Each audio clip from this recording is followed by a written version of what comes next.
Pozdravljeni, z vami sem Minka Gantar in danes spet naključen nasvet iz kart Prehod v novo dobo.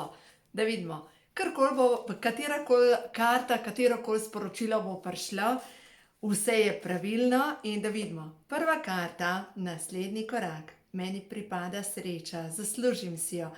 Zaslužim si ljubezen, zaslužim si izobilje vsega dobrega. Ja, to je zdaj ena stvar. Biti pridna punčka, pa si ne zaslužim. Zdaj pa pomislite, ko ste bili majhni, smo mogli biti pridni. Bod priden, pa dobiš. Bod pridna, pa dobiš. Nisi bila zadost pridna in zato boš kaznovana. No in to pač ne samo odraslo dobo, da pač moramo biti pridni, da si zaslužimo. No in prva zadeva, moramo si zavedati, da nam vsem to pripada, ker smo ustvarjeni po božanski podobi. To je karta 47, bom še naprej prebrala sporočilo. Naredim lahko samo en korak naenkrat in to je dovolj. Zaupam. Vse, kar mora priti v moje življenje, prihaja samo in brez napora.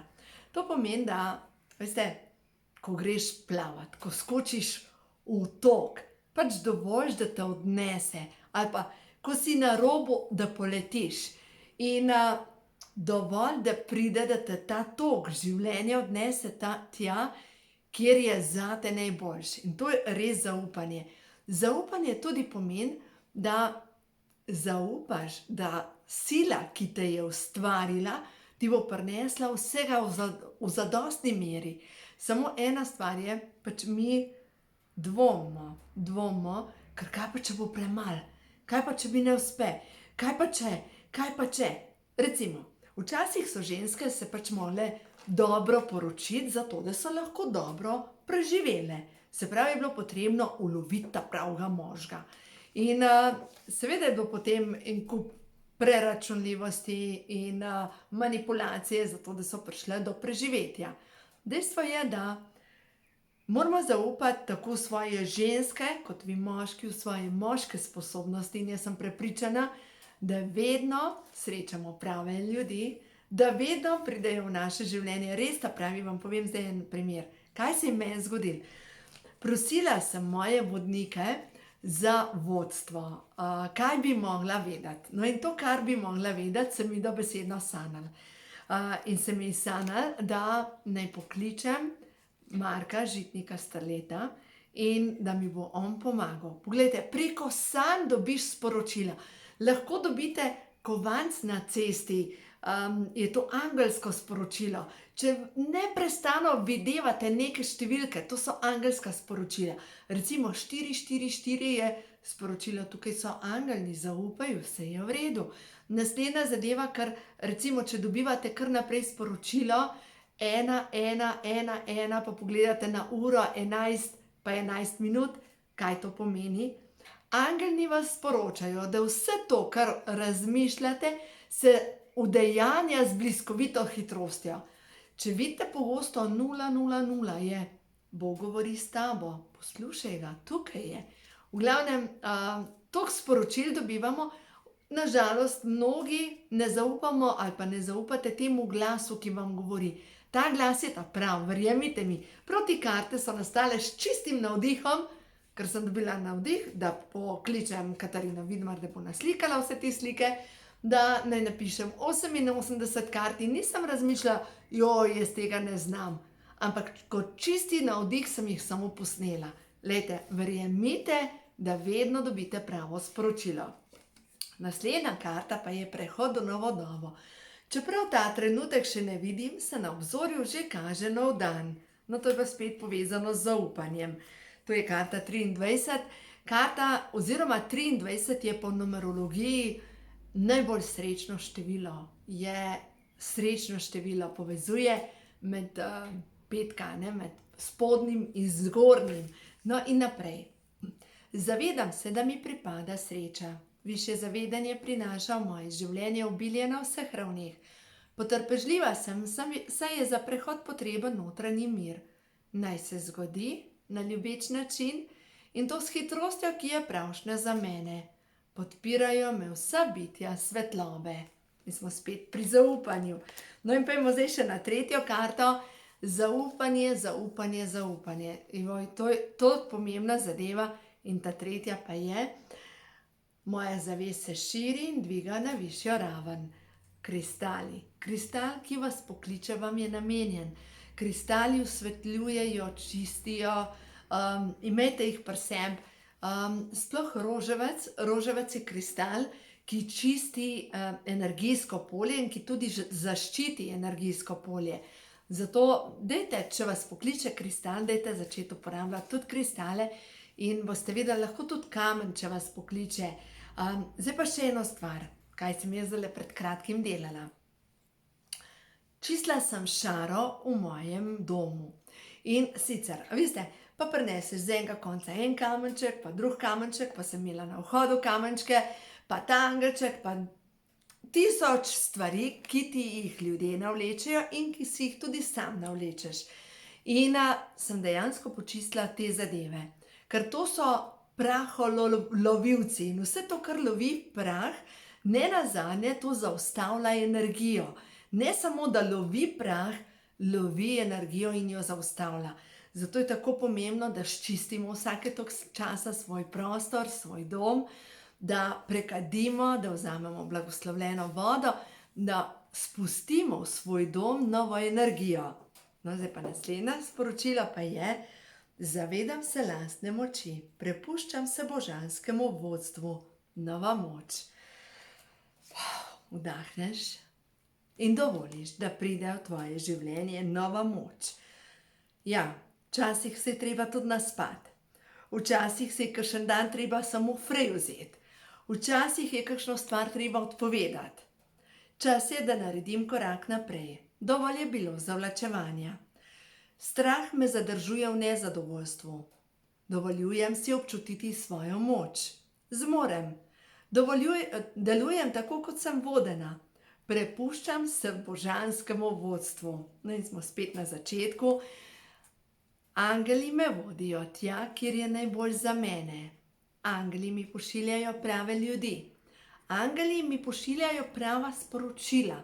In ta sporočila, ki pridejo, to so vodena sporočila, ker imamo vsi vodnike, ki nas vodijo naprej, ki nas usmerjajo, ki nam govorijo: daj to stran, daj to prečist, daj to podar, daj to vrž v vodo, to ni v redu. In potem se oglasi naš ki nam reče: ne, to mi je podaril človek, ki je tako visoko, ki res obvlada, ki je prodal 5000 komadov nečesa, ki je guru, ki je... In vaš glas vam še kar govori: sledi vodstvu, poslušaj se. In potem spet ti reče ta notranji glas: ne, on je sposoben, ona je sposobna, sledi temu. In veste, kaj sem danes odprla karte? Ošo, Zen, Tarot. In katera karta je pa tukaj prišla? Proslavljanje. Joj, veste, kaj meni moji otroci rečejo? Veš, mami, ti si malo čudna. Ti si malo čudna, veš, to ni normalno. Greš na pompo, pa se smeješ, prideš ven. To ni normalno, veš, normalni ljudje so bolj resni, kot si ti. Joj, mami, ti si toliko smešna. Ja, zato ker mogoče včasih skočim v kakšno lužo, včasih naredim kakšno traparijo, kar mogoče ne delajo normalni ljudje, sploh pa ne gospe pri 50 letih. A se to sploh spodob? A takole se oblečeš? Daj, to se pa res ne spodob. Veste, enkrat mi je ena gospa rekla, ki je od mojega očeta sestrična.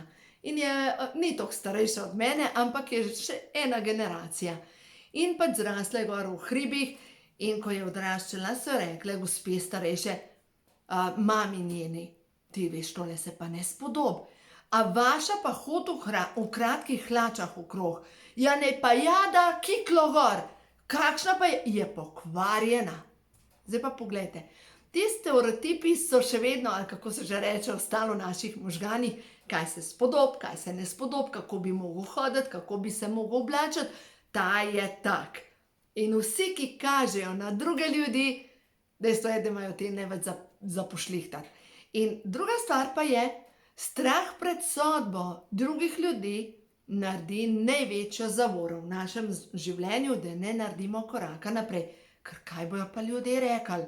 Glejte, rekli bojo zmerom nekaj. No in dajmo zdajle še kakšno tole sporočilo. Danes sem taborila na kavču in sem brala ta sporočila in so mi enostavno všeč te karte, enostavno intuicija, veste, posluša tisto misel, ki ti gre prva skozi možgane. Pustolovščina, podati se v neznano, narediti naslednji korak. Dovolj si biti otrok, dovolj si biti igriv, dovolj si dati mogoče na sebe kakšno stvar, ki se ne spodobi. Zdaj vam pa povem še eno zgodbo. Enkrat je prišla na eno od mojih predavanj, leta nazaj, ena gospa, napravljena v črno, imela je 150 kil, zagrenjena, lepa, ampak zagrenjena, žalostna, utrujena. Njena zgodba je zanimiva, ne bom šla v podrobnosti, ampak ona je potem po enem naključju pristala na enem srečanju, z mano je šla čez par dni v Zagreb. In takrat sem pač aktivno še sodelovala s podjetjem Neolife, imeli smo nek kongres in ona tisti kongres in na koncu tistega predavanja je bila glasba 80 let, novi fosili in jaz je ne bom nikdar pozabila, stala je na robu plesišča, ker plesala ni že 30 let, s temi 150 kilogrami, takole je stala in je bila muzika, kako je dobro videti te opet. Ona je srečala sebe. Jaz se opravičujem, ampak ko se povežem s to energijo, sem tam z njo, ko sem jo objela, so solze tekle od radosti, ker je srečala sebe. In potem je ona shujšala. Odvrgla je 70 kil. Pa se ni važno, 50 kil, ogromno. In sem jo srečala kasneje, veste, potem poti grejo narazen, pa spet skupaj, pa narazen, pa skupaj. In jo srečam, veste, kakšna je ta gospa, sijoča. Ona, kljub temu, da ima zdaj, ne vem, 70 let, ona enkrat se obleče v modro, pa modre čeveljčke, pa modre hlače, pa da rumeno gor, pa drugič rdeče, pa da ta klobuček, pa drugačen klobuček. In veste, po letih, ko sva se srečala, je rekla, veš, Minka, jaz sem se čisto spremenila.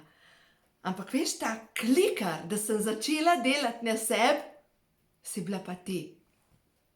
A ni to plačilo? A ni to plačilo? In ko srečaš sebe, tega otroka v sebi noter, ko daš mogoče rdeče škorenjčke gor, pa skočiš v ta prvo lužo, zato ker je to fajn. Takrat začneš živeti. In takrat se ti odpre nov poglavje in je vreden narediti prvi korak. In to je korak pot do sebe. Naredite to in boste videli, sem prepričana, da vsak v sebi ima to, kar je ta gospa doživela, da je srečala sebe.